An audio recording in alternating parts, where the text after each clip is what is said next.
Now let's begin. The drive from Minneapolis back to Chicago had never felt longer. James Hunt kept his foot pressed hard against the accelerator, his knuckles white on the steering wheel, replaying Carolyn Sherwood's frantic phone call in his mind. 7 hours. That's how long it would take him to get home, and every minute felt like a knife twisting in his gut. James, I don't know what to do. Your daughter, Sarah, she's sitting in your driveway. There's blood on her face, her clothes. She won't move. She won't talk. I tried calling Melissa, but she's not answering. Should I call the police? He'd told Carolyn to stay with Sarah, that he'd call Melissa himself. But Melissa hadn't answered. Not the first call. Not the 5th. Not the 20th. That's when he'd called Norma Richard, his mother-in-law, his voice shaking with panic. Oh, James. Her voice had been cold, distant. She's not our problem anymore. Those words. Those fucking words. They echoed in his head as he drove through the darkness, past endless stretches of highway. Not our problem. An 8-year-old girl, bleeding and alone in the middle of the night, and her own grandmother called her, not our problem. He'd called his younger brother Christopher next. Chris had arrived at the house within 30 minutes, and by the time James finally got him on the phone, his brother's voice was tight, controlled in a way that made James's blood run cold. I've got her, Jamie. She's safe now. She's with me. A pause. But when you get home, we need to talk. Don't call Melissa again. Don't call anyone. Just drive safe and get here. That was 2 days ago. James had been in the middle of closing a major consulting deal when Carolyn called. He'd walked out of the conference room mid-presentation, thrown his belongings in his car, and started driving. He'd only stopped for gas and coffee, his mind racing with worst-case scenarios, each one more horrifying than the last. The Chicago skyline appeared on the horizon as dawn broke on the 3rd day. James had built a good life here. At 36, he was a senior partner at Davenport & Associates, one of the city's premier business consulting firms. He'd met Melissa Richard 8 years ago at a charity gala. She was beautiful, charming, from a prominent family. They'd married quickly, and Sarah had been born a year later. The perfect life. The perfect family. Or so he'd thought. He pulled into Chris's apartment complex in Lincoln Park just after 6 in the morning. His brother was waiting outside, a coffee in each hand. Christopher Hunt was 2 years younger than James, a criminal defense attorney with a sharp mind and sharper instincts. They'd grown up in a rough neighborhood on the South Side, raised by a single mother who worked 3 jobs to keep them fed. They'd learned early to watch out for each other, to trust no one else. She's still sleeping, Chris said quietly, handing James a coffee. His brother looked exhausted, dark circles under his eyes. She's been having nightmares. Where's Melissa? James's voice was hoarse from hours of silence. Home. Playing the worried wife, from what I can tell. Chris's jaw tightened. Jamie, we need to talk before you see Sarah. There are things you need to know. Things I found out. They sat in Chris's car, and Christopher pulled out his phone. When I picked her up that night, she wouldn't talk. Just kept crying. I took her to the emergency room. She needed stitches on her forehead and arm. The doctors asked what happened. She wouldn't say, just kept asking for you. James felt his chest constrict. What did they do to her? That's the thing. The injuries were consistent with being shoved, with hitting her head on something hard. The ER doctor noted bruising on her shoulders, like someone had grabbed her. Chris pulled up photos on his phone. I took pictures of everything. I also went back to your house that night, after Sarah was settled. I wanted to understand what the hell happened. The photos showed Sarah's small form huddled in a hospital bed, a white bandage on her forehead, her eyes red and swollen. James had to look away. I found this in the garage, Chris continued, swiping to another photo. It showed a large bloodstain on the concrete floor, drag marks leading to the driveway. And this. Another photo, a broken vase, shattered glass, more blood on the kitchen tile. The house was cleaned up by the time I got there, but they missed the garage. They missed a lot of things. Who's they? James's voice was deadly quiet. Chris met his brother's eyes. I set up cameras around your house after I left Sarah at the hospital. Small ones, hidden. I wanted to see who came and went. He pulled up a video. This was recorded at 3 a.m., the night it happened. The video showed Melissa's silver Mercedes pulling into the driveway. But Melissa wasn't alone. A man got out of the passenger side, tall, athletic build, someone James didn't recognize. They both went inside, and 40 minutes later, they emerged carrying garbage bags. They loaded them into the man's truck and drove off. I followed them, Chris said. They dumped the bags in an industrial area near the docks. I retrieved them after they left. His expression was grim. Bloody towels. Sarah's torn clothing. Pieces of that vase. They were destroying evidence. James felt something break inside him. Who is he? His name is Frederick Drew. He's a personal trainer at Melissa's gym. I did some digging, he's got a record. Assault charges from 5 years ago, dropped when the victim refused to testify. Another charge for intimidation. He's not a good guy, Jamie. How long has this been going on? Best I can tell. About 6 months. I found hotel receipts, text messages. Melissa's been sloppy. But that's not the worst part. Chris's voice dropped.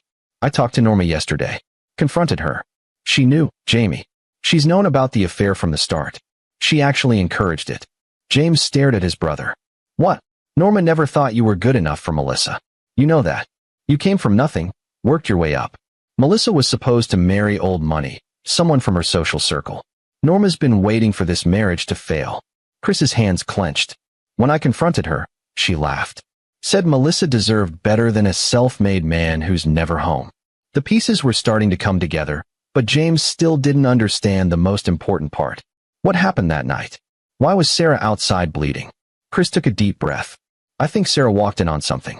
Maybe she woke up, heard noises, came downstairs. From what I've been able to piece together, and Sarah hasn't talked much, but she said a few things. She saw Frederick hitting Melissa. She tried to stop him. He hurt my daughter. It wasn't a question. He shoved her. She hit her head on the kitchen counter, fell into the vase. Started bleeding pretty badly. Chris's voice shook with rage. And instead of calling 911, instead of helping her own child, Melissa made a choice. She chose him. She and Frederick cleaned up the scene, and they put Sarah outside. Left her there. Told her that if she said anything, she'd be taken away, that you'd never see her again. James couldn't breathe. The world had narrowed to a single point of white-hot fury. Sarah sat out there for 5 hours before Carolyn noticed her.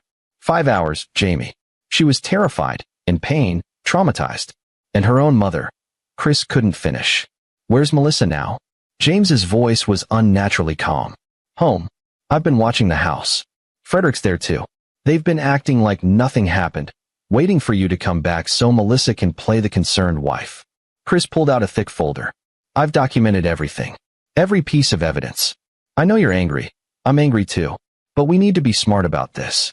James opened the folder. Inside were photos, videos, phone records, financial statements showing hotel charges and cash withdrawals. Text messages between Melissa and Frederick.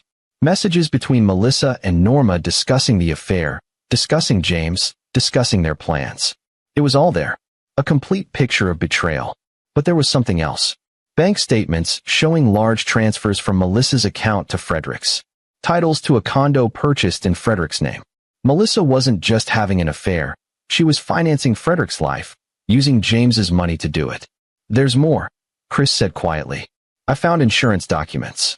Melissa increased your life insurance policy 3 months ago. $2 million, with her as the sole beneficiary. The implication hung in the air between them. She was planning something, James said. Maybe. Or maybe she just wanted a safety net for when she left you.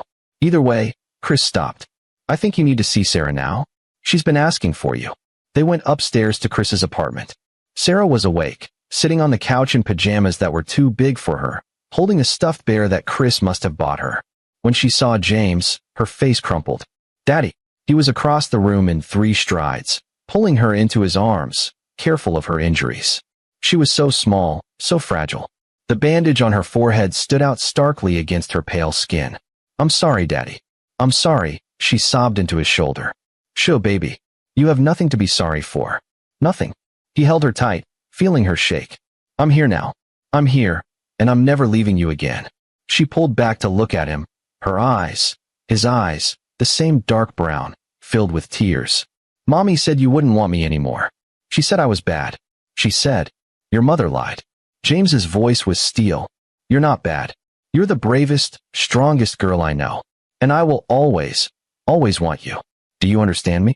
Sarah nodded, burying her face against his chest again. Over her head, James met Chris's eyes. His brother's expression was grim but determined.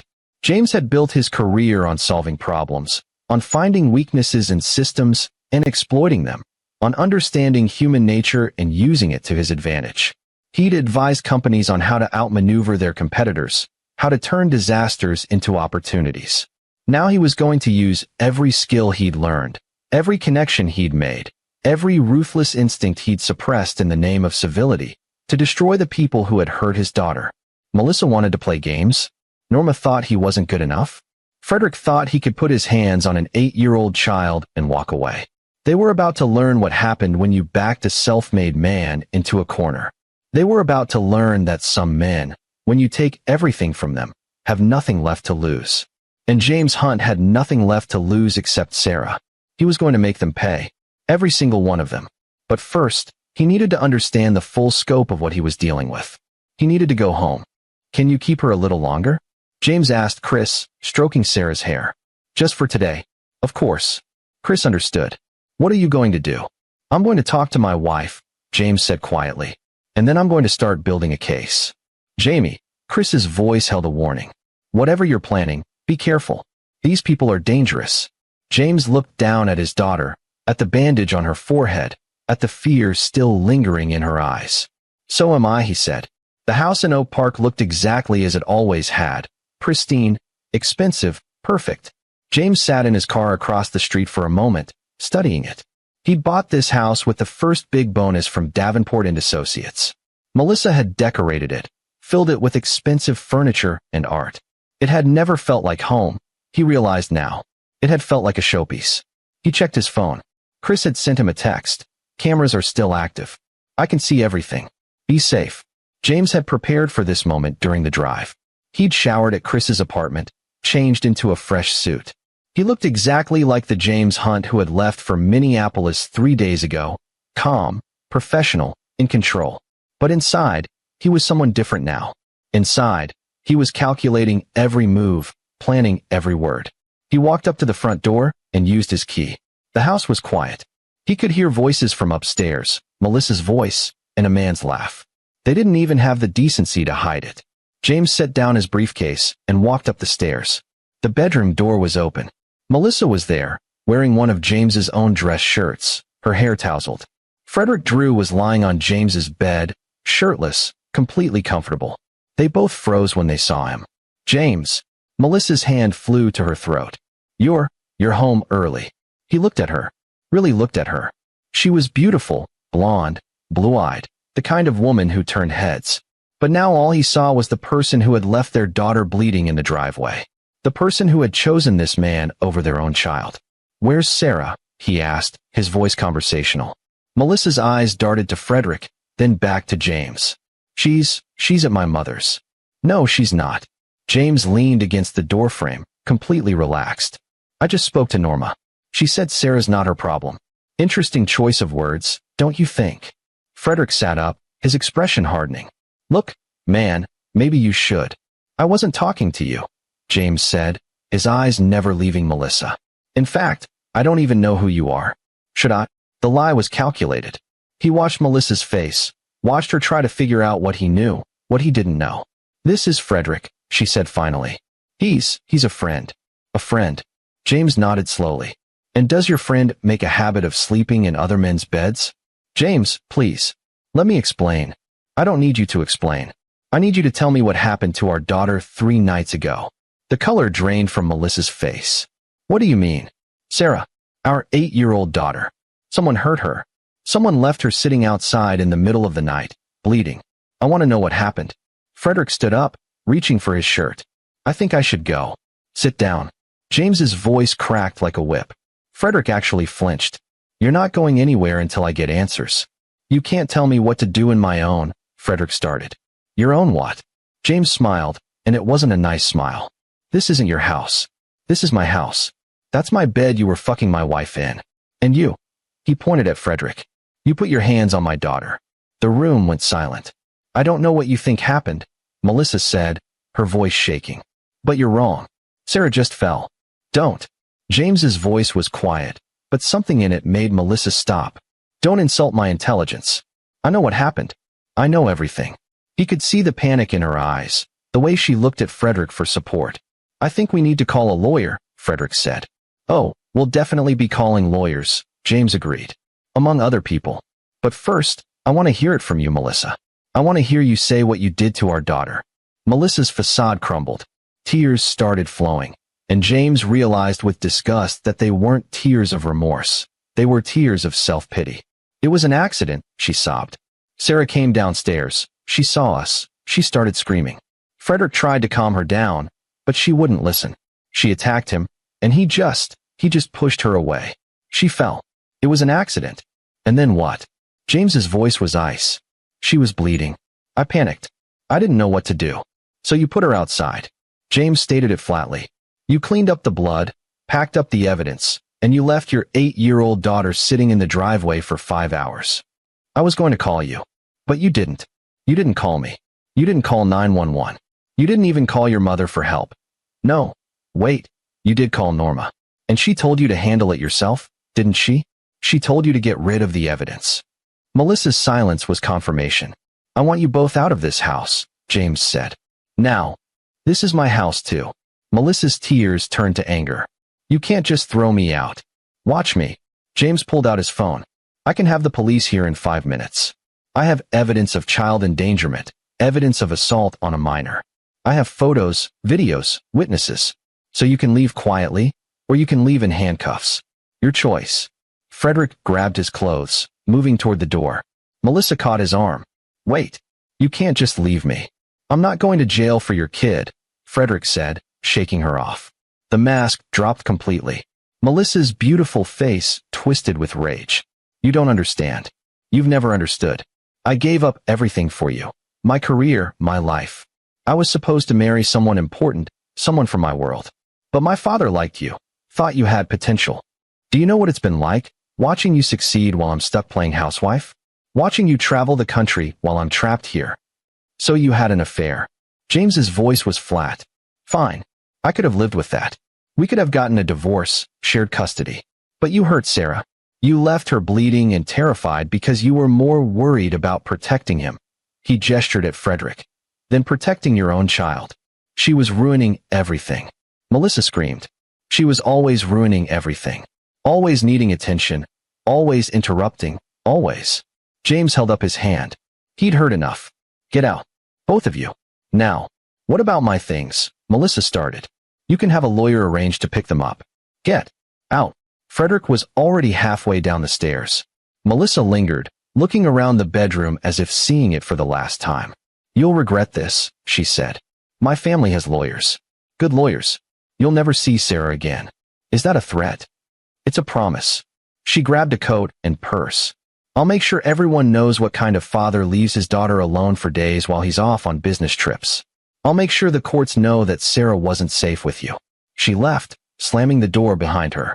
James stood alone in the bedroom, his hands shaking. He pulled out his phone and called Chris. Did you get all that? He asked. Every word, Chris confirmed. The cameras caught it all. Her admission, the threats, everything. Good. James sat down on the edge of the bed, suddenly exhausted. Chris, I need you to do something for me. Anything. I need you to find out everything about Frederick Drew. Everything. I want to know where he works, where he lives, who his friends are, what he's been doing for the last 6 months. I want to know his weaknesses. Already on it, Chris said. I've got a private investigator I trust. He's good, discreet. And Melissa, I need to know about her too. Bank accounts, credit cards, everywhere she's been. I want a complete picture. Jamie, what are you planning? James looked around the bedroom, at the life he'd built that had turned out to be a lie. I'm going to give them exactly what they deserve, he said. But I need to do this right. I need to do this in a way that protects Sarah, that makes sure they can never hurt her again. We'll be smart about this, Chris promised. We'll build an airtight case. After hanging up, James walked through the house, seeing it with new eyes. He stopped in Sarah's room. It was pink and white, filled with toys and books. Her bed was neatly made. There was a photo on her nightstand, Sarah and James at the zoo, both of them grinning at the camera. Melissa wasn't in the photo. She rarely was. He picked up the frame, studying Sarah's happy face. That little girl deserved better. She deserved a father who protected her, who fought for her, who made sure that the people who hurt her faced consequences. James had spent his entire career being measured, being diplomatic, playing by the rules. He'd clawed his way up from nothing by being smarter than everyone else, by outthinking his opponents. Now he was going to use those skills for something that mattered. He was going to destroy Melissa, Frederick, and Norma. Not quickly, not simply. He was going to dismantle their lives piece by piece, the way they had tried to dismantle his daughter's sense of safety. And he was going to make sure they knew exactly who was doing it to them. James Hunt had learned a long time ago that revenge was a dish best served cold. He'd also learned that the best revenge was the kind where your enemies destroyed themselves. He just needed to set the dominoes in motion. And he had all the time in the world. 1 week later, James sat in his attorney's office. He'd hired Kenneth Whitney, one of Chicago's best family law attorneys, known for being aggressive and relentless. Whitney was in his 50s, gray-haired, with sharp eyes that missed nothing. "I've reviewed everything your brother provided," Whitney said, tapping the thick folder on his desk. "The evidence is solid. We can file for emergency custody based on child endangerment. We'll get it." "What about criminal charges?" James asked. "That's trickier. The DA would need Sarah to testify, and given her age and trauma, they might be reluctant. But with the physical evidence, the hospital records, the videos of Melissa and Drew destroying evidence, we can push for it." "Do it," James said. "I want charges filed against both of them." Whitney nodded. "Understood. Now, there's something else. Your wife's attorney called me this morning. Melissa is claiming that you were an absent father, that your work trips left Sarah vulnerable, that the injury happened while you were gone, and therefore you share culpability. That's insane. It's also predictable. They're going to try to muddy the waters, make this about your parenting too." Whitney leaned back. "But we have documentation of every text message you sent home, every call. We have testimony from teachers, neighbors, Sarah's pediatrician. Everyone says you're an engaged, loving father. Melissa doesn't have a leg to stand on." "What about Norma Richard? What about her? She was complicit. She knew about the affair, encouraged it. When I called her for help that night, she refused. I want her held accountable too." Whitney frowned. "That's harder. She didn't directly harm Sarah. She's just a terrible grandmother. There has to be something." James leaned forward. "Chris has evidence that Norma helped Melissa hide the affair, that she's been funneling money to Melissa for months. Norma's been embezzling. Wait, no." He stopped himself. He'd told Chris he didn't want typical plots. "She's been doing something. I just need to figure out what." "I'll look into it," Whitney promised. "But our priority is Sarah's custody and safety. Everything else is secondary." James knew Whitney was right, but it wasn't enough. Legal consequences weren't enough. He wanted Melissa, Frederick, and Norma to feel the same fear, the same helplessness that Sarah had felt sitting alone in that driveway. After leaving Whitney's office, James met Chris at a coffee shop near the courthouse. "I've got news," Chris said, sliding a manila envelope across the table. "Frederick Drew is more interesting than we thought." James opened the envelope. Inside were bank statements, photos, and what looked like police reports. "Frederick's been running a long con," Chris explained. "He targets wealthy women at the gym where he works, or worked. He got fired 2 days ago. Apparently, the owner found out he was sleeping with half the female clients. Let me guess. Married women. Exclusively. He gets them hooked, has affairs, gets them to pay for things. Sometimes he blackmails them. One woman paid him $50,000 to keep quiet about their affair." Chris tapped one of the photos. "That's his real source of income. The personal training is just access." James studied the information. Melissa's been paying him.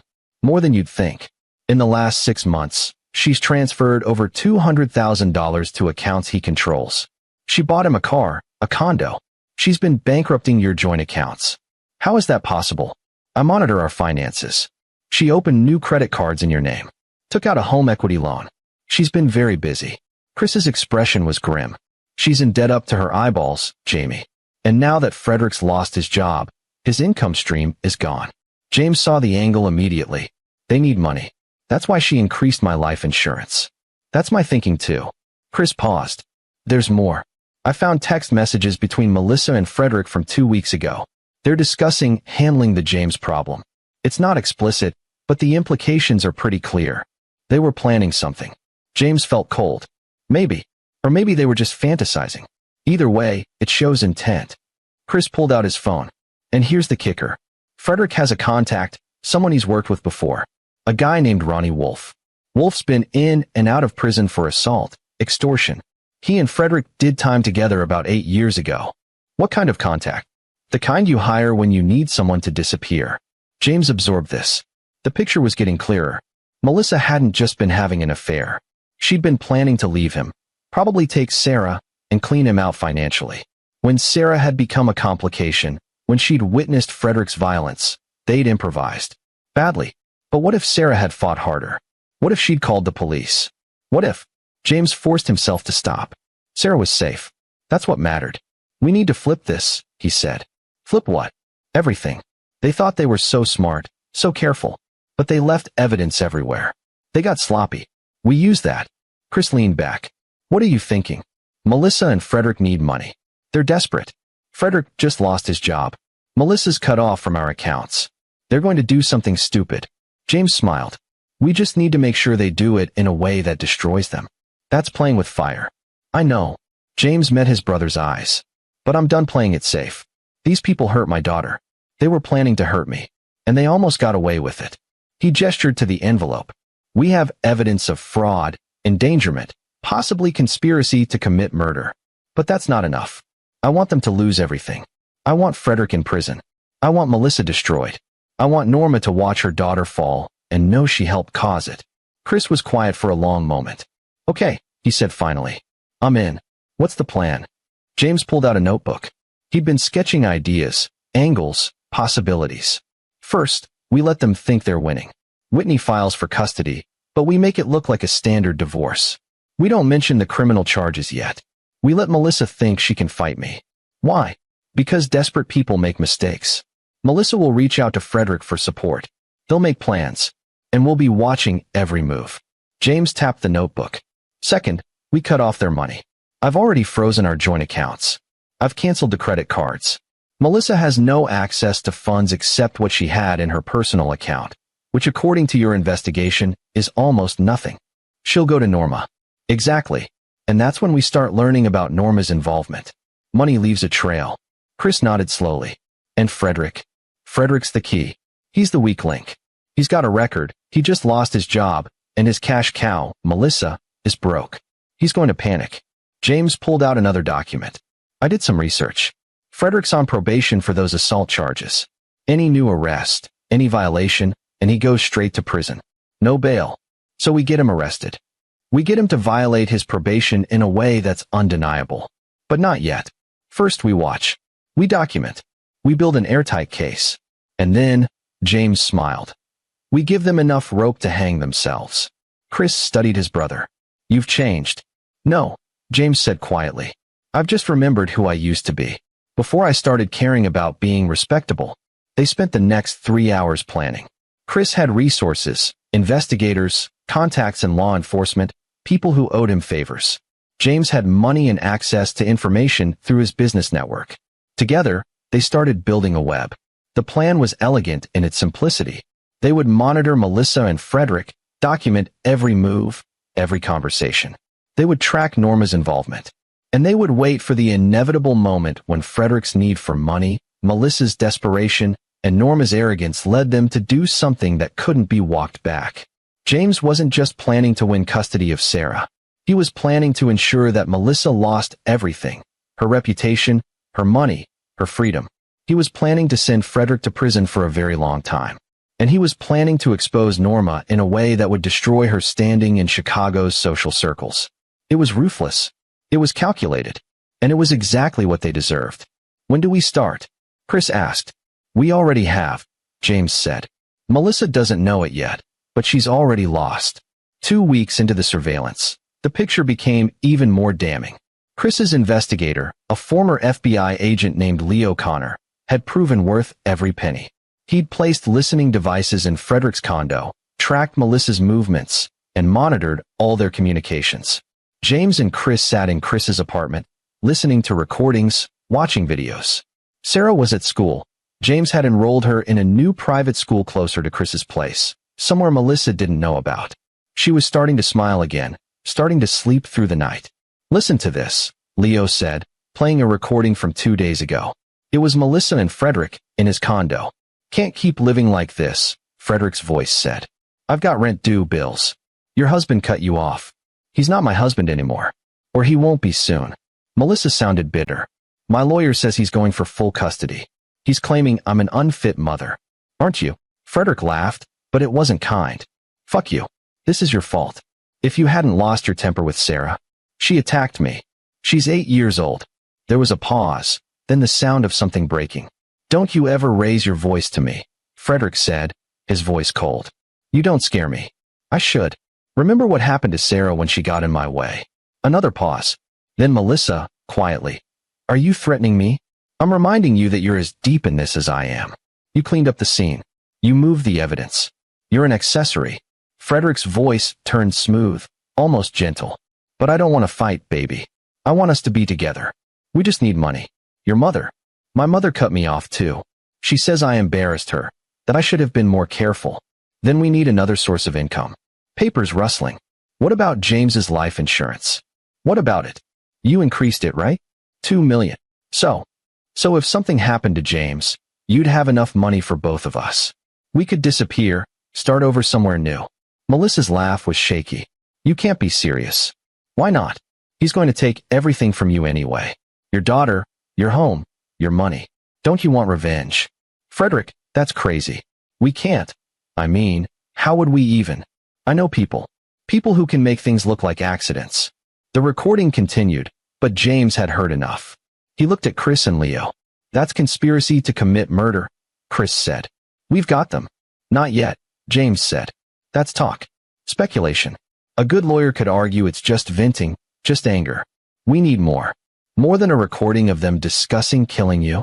Leo raised an eyebrow. I need them to act on it. I need them to make contact with this person Frederick knows. I need evidence of an actual plan, money changing hands, concrete steps. James stood, pacing. If we move now, they might get a plea deal. Melissa might get probation. Frederick might get a few years. That's not justice. Jamie, they're talking about killing you, Chris said. Maybe we should bring in the police now, get protective custody. I'm not hiding from them. James's voice was steel. I'm going to give them exactly what they want. A chance to come after me. And when they do, when they've committed to it, when there's no way out, that's when we spring the trap. Leo looked at Chris. Your brother's either very brave or very stupid. Both, Chris said. Runs in the family. Over the next week, they let Melissa and Frederick believe their plan was working. James made a show of being distracted, vulnerable. He went to work, came home late, followed predictable patterns. He made it easy, and he wore a wire. Every second of every day. The breakthrough came on a Thursday. Leo called James at work, his voice urgent. Frederick just made contact, Leo said. He called Ronnie Wolf. They're meeting tonight at a bar in Cicero. I've got eyes on the location. I'm coming, James said. Bad idea. If Wolf sees you. He won't. I'll stay in the car with you. I just need to hear this. That night, James sat in a nondescript van half a block from a dingy bar called Lucky's. Leo had microphones pointed at the outdoor patio where Frederick and Ronnie Wolf were sitting. Wolf was exactly what James had expected, muscular, tattooed, dead-eyed. The kind of man who hurt people for money and slept fine at night. Simple job, Frederick was saying. Guy's got a routine.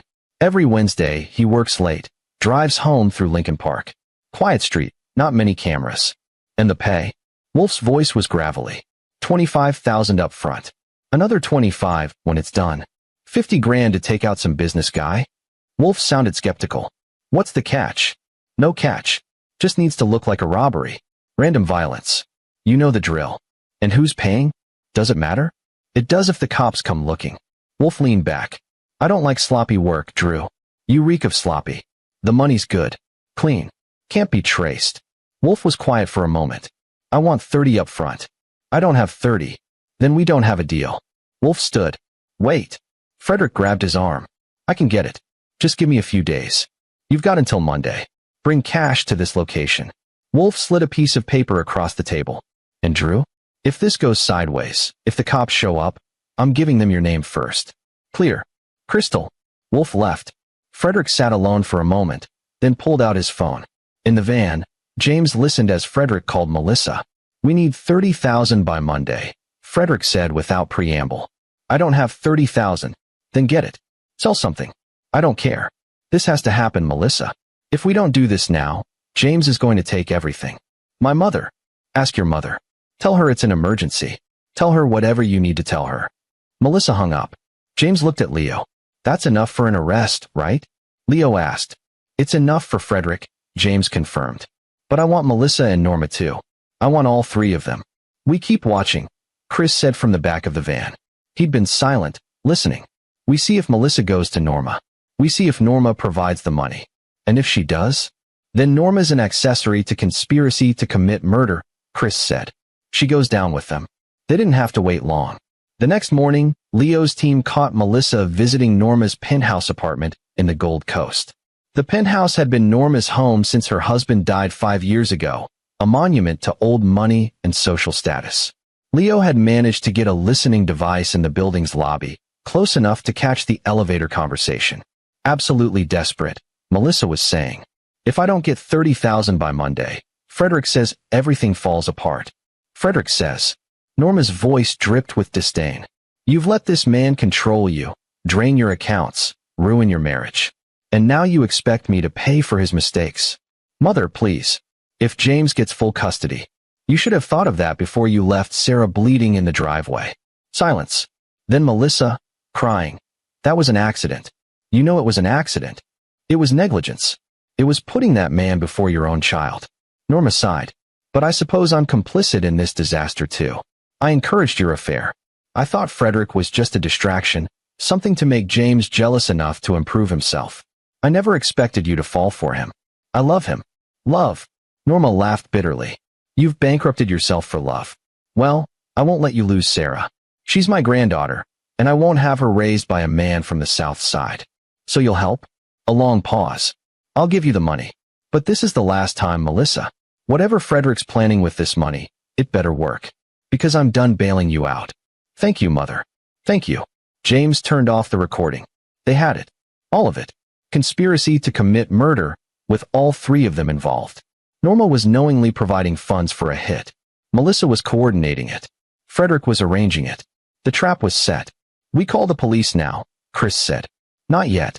James pulled out his phone. First, I'm going to make sure they can't claim they didn't know what the money was for. I'm going to make them be explicit. He composed a text message to Melissa from an unknown number. I know what you're planning. Stop now, or you'll regret it. The response came within minutes. Who is this? James typed. Someone who knows about Frederick and Ronnie Wolf. Someone who knows about Wednesday night. Walk away, Melissa, while you still can. His phone rang immediately. Melissa, calling the unknown number. James didn't answer. He wanted her panicked, scared, making mistakes. She called 4 more times. Then she called Frederick. Leo's devices picked up the conversation. Someone knows, Melissa said, her voice shaking. Someone sent me a text. They know about Wolf. They know about Wednesday. Calm down, Frederick said. It's probably just someone fishing. Ignore it. What if it's James? What if he knows? How could he know? We've been careful. Frederick, I'm scared. Maybe we should call this off. Call it off. Frederick's voice turned hard. Your mother just gave us $30,000 to have your husband killed, and you want to call it off? Do you know what happens if we don't go through with this? If James takes you to court, you'll lose Sarah. You'll lose everything. And I'll make sure everyone knows you were planning to have him murdered. Are you blackmailing me? I'm making sure you understand what's at stake. We're in this together, Melissa. All the way. She was crying now. Okay. We'll do it. Good. I'm meeting Wolf Monday morning. By Wednesday night, this will all be over. James hung up the recording and looked at Chris and Leo. Now we call the police. Monday morning came cold and clear. James sat in a conference room at the Chicago Police Department with Chris, Leo, Kenneth Whitney, and Detective Austin Villanueva from the Organized Crime Unit. We've been monitoring Frederick Drew for 2 weeks, Villanueva said, reviewing the files. Thanks to your evidence, we have enough for conspiracy charges against all 3 suspects. What's the plan? James asked. We arrest Drew when he meets Ronnie Wolf. We've got Wolf in our sights. He's wanted for questioning on another case anyway. We'll take him down at the same time. Villanueva looked up. Then we pick up Melissa Hunt and Norma Richard. With the recordings, the text messages, the money trail, we've got them cold. What about Sarah? James asked. I don't want her hearing about this from the news. We'll time the arrest for when she's in school, Whitney said. And I've already filed for emergency custody. Once Melissa's arrested, you'll have full legal custody. What are the charges? Chris asked. Conspiracy to commit murder for all three. Add financial fraud, child endangerment, and evidence tampering for Melissa. Drew's also looking at assault on a minor, parole violation. Villanueva smiled. They're going away for a long time. James felt something loosen in his chest. Justice. Real justice. There's one more thing, Villanueva said. We need you to stay safe until this is done. Drew and Wolf might move up their timeline if they get spooked. I can protect myself. I don't doubt it. But humor us. Stay with your brother until Wednesday. After we make the arrests, you're free. James agreed. 2 more days. He could wait 2 more days. That afternoon, he picked Sarah up from school. She'd been staying with Chris, but James took her for ice cream. Just the two of them. Are you and Mommy getting divorced? She asked, chocolate ice cream on her chin. James wiped it off gently. Yes, sweetheart. We are. Is it because of me? Because of what happened? No. He took her small hand in his. It's because Mommy made some bad choices. Choices that have nothing to do with you. You didn't do anything wrong. Will I still see her? James hesitated. How did you tell an 8-year-old that her mother was going to prison? That's going to be up to the court. But you'll be living with me. Is that okay? Sarah nodded, her eyes welling up. I want to stay with you, Daddy. I don't want to go back to that house. You never have to go back there. I promise. They finished their ice cream in silence. Then Sarah asked, what about Uncle Chris? Can we still see him? Of course. Uncle Chris isn't going anywhere. She smiled. Good. He makes funny pancakes. James laughed despite everything. He does, doesn't he? On Monday night, Frederick Drew met Ronnie Wolf at a parking garage in Pilsen. They were both arrested on the spot. The police found $30,000 in cash in Frederick's car, along with photos of James, his work schedule, and a map of his neighborhood. Melissa was arrested at her mother's penthouse on Tuesday morning. Norma was arrested at the same time. Both women were denied bail, flight risk. Villanueva had argued successfully. James watched the news that night with Chris and Sarah.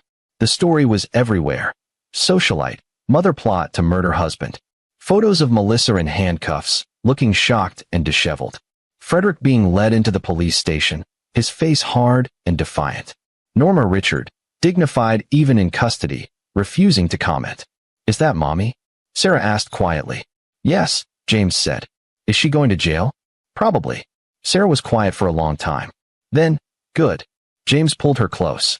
She was so young, too young to have learned that people you love can hurt you. But she was also resilient, stronger than he'd given her credit for. It's over now, he told her. All of it. You're safe. She fell asleep on his lap that night, holding on to him like he might disappear. The trial took 6 months. James sat through every day of it, watching as the prosecution dismantled Melissa's, Frederick's, and Norma's defenses piece by piece. The evidence was overwhelming. Recordings, text messages, financial records, witness testimony. Chris had been meticulous, and it showed. Frederick's lawyer tried to argue entrapment, but the judge shot it down. No law enforcement had encouraged the conspiracy. Frederick had initiated contact with Ronnie Wolf entirely on his own. Melissa's lawyer tried to paint her as a victim of Frederick's manipulation, but the recordings showed her actively participating, coordinating, even encouraging the plan. Norma's lawyer argued she didn't know what the money was for, but the elevator recording destroyed that defense. She'd known exactly what she was funding. Ronnie Wolf turned state's evidence, testifying against all three in exchange for a reduced sentence. He described in detail how Frederick had approached him, what Frederick had wanted, how much he'd been offered. The jury deliberated for 3 hours. Guilty on all counts. Frederick Drew was sentenced to 25 years to life. With his prior convictions and the assault on Sarah, the judge showed no mercy. Melissa was sentenced to 15 years. She'd cooperated more than Frederick, shown remorse, though James knew it was calculated. She'd also avoided the worst charges by taking a plea deal. Norma Richard, as the financier, received 10 years. She was 72. She'd likely die in prison. James felt nothing watching them being led away. No satisfaction, no triumph. Just a cold certainty that they'd gotten what they deserved. Afterward, Kenneth Whitney pulled James aside. That's it, Whitney said. You have full permanent custody. Melissa's parental rights have been terminated. When she gets out, if she gets out, she'll have no legal claim to Sarah. Thank you, James said. Thank me by being the father that little girl deserves. James thought of Sarah, waiting at Chris's apartment, Probably doing homework or reading. She'd started therapy, started healing. She'd stopped having nightmares last month. I will, he promised. 1 year later, James stood in the backyard of his new house in Evanston, watching Sarah play with the neighbor's dog. She was laughing, her hair flying behind her, no more shadows in her eyes. Chris was manning the grill, burning burgers with his usual lack of culinary skill. You should stick to lawyering, James called over. And you should stick to whatever it is you do, Chris shot back. Make PowerPoints or something. Sarah ran over, breathless. Daddy, can we get a dog? James pretended to consider it. Maybe. What kind? A big one. Like that one. She pointed at the neighbor's golden retriever. We'll see, James said, which was parent code for probably yes. She grinned and ran off again. Chris joined James, carrying 2 beers. She's doing good. She is. James took the beer. Thanks to you. I didn't do anything. You did everything. You saved her. You helped me save her. James clinked his beer against Chris's. I couldn't have done this without you. They stood in comfortable silence, watching Sarah play. Do you ever think about them? Chris asked. Melissa, Frederick, Norma? No, James said honestly. They don't deserve my thoughts. Fair enough. Chris took a swig of beer. What about work? You thinking about going back? James had taken a year off from Davenport and Associates. The firm had been understanding, given the circumstances. But he'd realized during his time away that he didn't want to go back. He didn't want to spend his life traveling, missing Sarah growing up. I'm starting my own consultancy, James said. Working from home, choosing my own clients. I want to be here for Sarah. I want to be the father I should have been all along. You were always a good father. I was an absent father. I let my work take priority. I trusted Melissa to handle everything at home. I missed the signs. James shook his head. Never again. You can't blame yourself for what happened. I don't. I blame Melissa. I blame Frederick. I blame Norma. But I also learned from it. I learned what matters.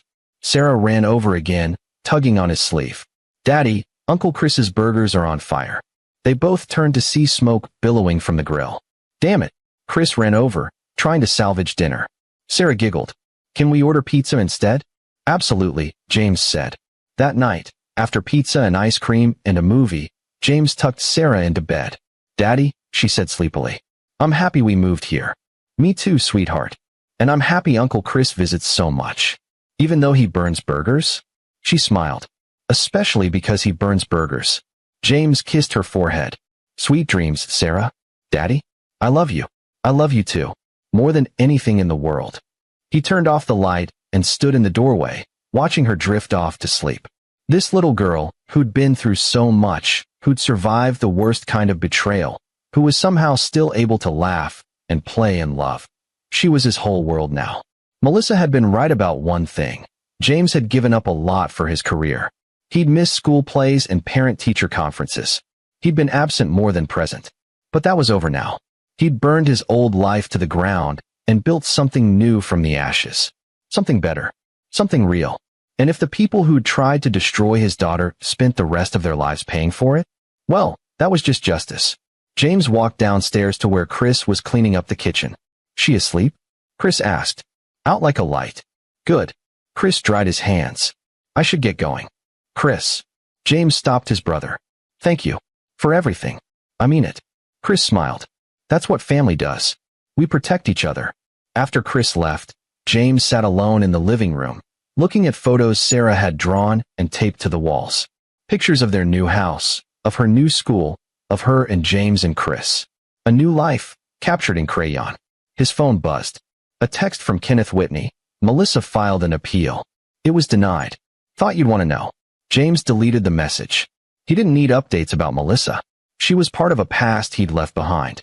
He turned off his phone and went to bed, knowing that tomorrow he'd wake up in a house without fear, without deception, without lies. Tomorrow he'd make Sarah pancakes, better than Chris's, he hoped. Tomorrow he'd take her to the park and her therapy appointment, and maybe look at puppies at the shelter. Tomorrow, and every day after, he'd be the father she deserved. And that was victory enough.